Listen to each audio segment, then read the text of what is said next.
Printers. When printers come to mind, you think of transferring ink onto paper. But who says that's the only way printing can be used? What if we could use printing to do something extraordinary?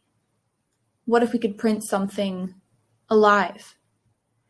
Today, I'll be talking to you about 3D bioprinting. Every year, the number of patients who require organ transplants exceeds the number of available donor organs. If we could somehow grow organs through tissue engineering, lives could be saved. Let's think of tissue engineering like building a house. You need to start with a backbone, a scaffold, which serves as a support and foundation.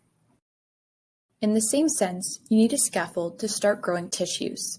Common scaffold materials are hydrogels, long chains of repeating subunits called polymers that are able to absorb large amounts of water.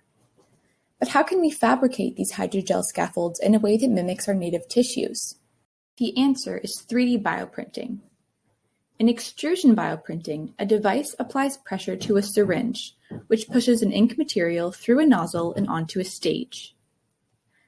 This ink material, also known as a bioink, combines a hydrogel with cells. A computer code controls the direction of the nozzle, depositing the ink into a 3D construct, layer by layer.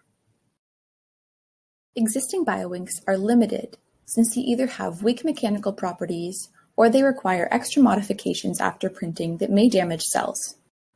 To address this, we've been designing a bioink that uses something called click chemistry. You can think of click chemistry like a jigsaw puzzle. It starts with two separate liquid polymers.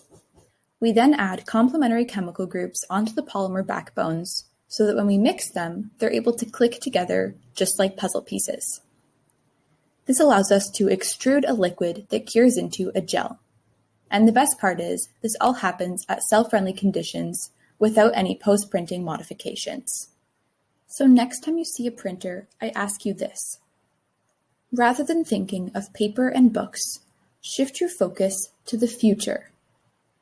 Think of how printing technology may one day assist us in growing fully functional tissues. Think of how bioprinting has the potential to save lives. Created using Powtoon.